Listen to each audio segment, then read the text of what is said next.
A while back on the channel, we did a video about how my duo and I climbed to Diamond with a 95% win rate. This is something that you guys seem to really enjoy, and today we have a very exciting once-in-a-lifetime video for you. For the first time ever under the new ranked system, somebody has climbed to Master without losing a single game. Their final scoreline before getting their first loss was 58 wins and 0 losses. Now, before we actually analyze who these godlike players are and how they were able to do this, I want to remind you to check out our website, GameLeap.com. There we have hundreds of guides, all done by challenger players, sorted into a quick and easy to use courses system. We have courses both on the 5 fundamental roles as well as champion specific courses, so if you are looking to step up your gameplay, our website is one of the best ways to do that. Check us out using the link in the description below and sign up today. Now, first and foremost, who are these players? Now, this climb was performed on the North American server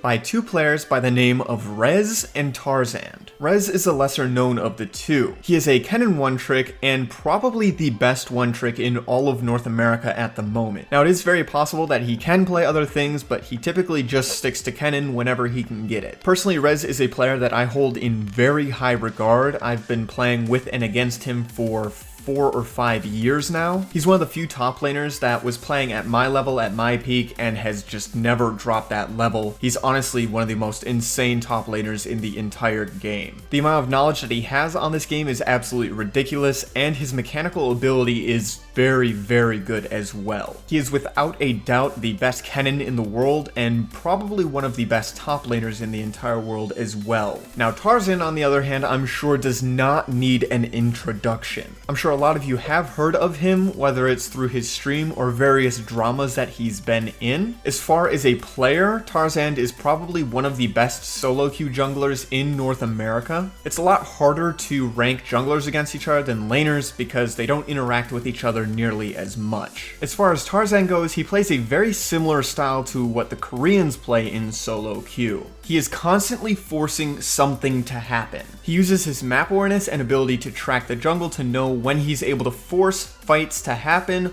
or force an objective to happen. For example, if he knows that there is not a numbers disadvantage and he's playing something like Kha'Zix, he's just going to jump at somebody and look to do as much damage as possible, using his ult to get away and then going to farm his camps before looking to start another fight. This is something that's very common in Korea. It's a very aggressive region. You'll constantly see people flashing onto each other and just fighting and skirmishing. Tarzan likes to play junglers that are able to do this. This is picks like Graves, Kindred, Rek'Sai, Kha'Zix. All of these things can jump at you, deal damage before backing out. If you get fed on these picks, then you can just run at people and kill them over and over again, doing any objectives anytime you see an opportunity to. So now that we know a little bit about who we're dealing with, let me address some of the things that I know are going to come up in the comments. The first thing is, I know somebody out there is going to say, well, this climb doesn't count because they played duo. This mentality is wrong, it's utter garbage, and you need to throw it completely out the window. I'm not entirely sure where this false notion started, where if you play duo, suddenly your LP doesn't count, but this is just not how the ladder works. It doesn't matter if you're playing solo, it doesn't matter if you're playing duo, you're still going to be getting LP, you're still going to be getting wins or losses. Your wins aren't invalidated simply because you queued with somebody else, and your losses aren't invalidated because you queued solo. That just doesn't make any sense. Now, on to the next thing that I know is going to pop up in the comments. Somebody is bound to point out that luck had something to do with it and say something along the lines of,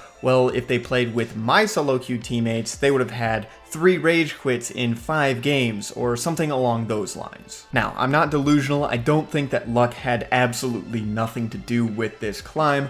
Obviously, luck does have something to do with it. Really early in their accounts, they could have an AFK on their team, be forced to play a 4v5 and lose it, and that would ruin the 100% win rate. It could happen to anyone. On the other hand, when playing through Diamond, they might get some players who have that mentality where it's, oh, I see this person with a 100% win rate, I'm just going to int their game. Obviously, luck does have to do with not getting these players, but remember, it's not the norm. This means they didn't get especially lucky in order to perform their climb. it just means they didn't get unlucky. Remember, this is two challenger players with a lot of experience smurfing, so they're going to be knowing what they're doing and how to get wins in each and every situation. As far as we know, they might have played a 4v5 and still won it. I didn't watch every single one of their games, I only watched a few. Now that I have addressed these misconceptions, I do want to go over some of the oddities of this climb because they do things a little bit different than what most duos do. Now on the first hand, these players do not duo with each other often.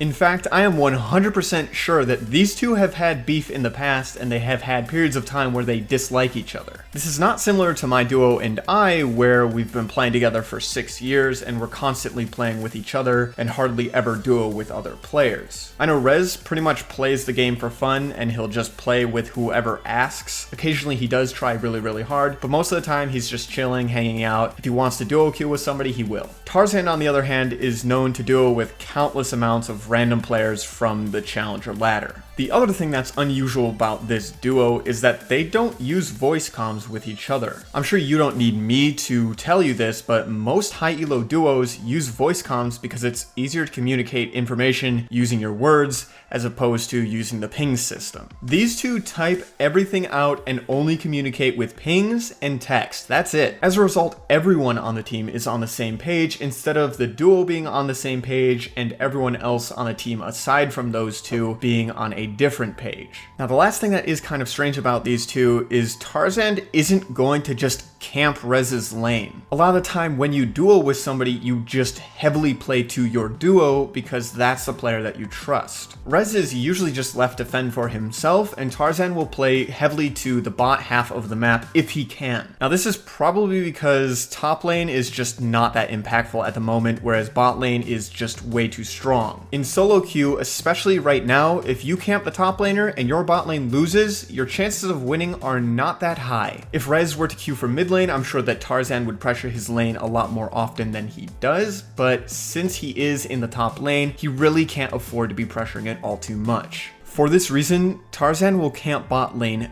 very hard in a lot of his games. He will blow summoners, repeat gank over and over and over again until the enemy bot lane is just crippled and cannot do anything. Only when he thinks the bot lane is completely won or he needs to clean his camps elsewhere will he leave the bot lane and go to the other half of the map. This is pretty consistent in the vast majority of his games across all champions. His number one priority before anything else is making sure that bot lane wins. Now let's take a second to talk about Rezz on the other hand and how he plays his laning phase. See, Rezz is pretty unlike a lot of other players in the top lane. Like I mentioned earlier, he doesn't require ganks from his jungler in order to win the lane. He uses Kennen's bully potential plus kleptomancy to get a little bit extra gold in the laning phase, and he will often try to draw the enemy jungler top if possible. Speaking from experience, it is very hard to gank Rezz. If you're not able to hold your own against Rezz as a top laner, you've already pretty much lost the game. Now, for the few top laners on the region who are able to hold their own against him, it really doesn't matter because Rezz just has superior map movement and knowledge of the game. Rezz will be fighting for wave control for 100% of the laning phase. That is really the only thing that he cares about. Freezes, slow pushes, dives, he wants to deny you as much gold as possible while getting as much for himself as possible. Another thing that he does differently from most top laners is he will hardly ever teleport back to his wave unless he is forced to. A lot of top laners right now are extremely lazy and they will just teleport back to their wave on cooldown so that they can get 1, 2, or 3 extra creeps worth of EXP. Rezz never does this. He is very disciplined. He goes for EXP leads by managing the wave properly. He'll set freezes while posturing aggressively in the lane in order to completely deny EXP from the enemy laner whenever possible, and when he forces somebody back, he'll start a slow push that crashes while they're in the base so that they lose as many minions to the tower as possible. Laning against Rezz when he has wave control is just living hell.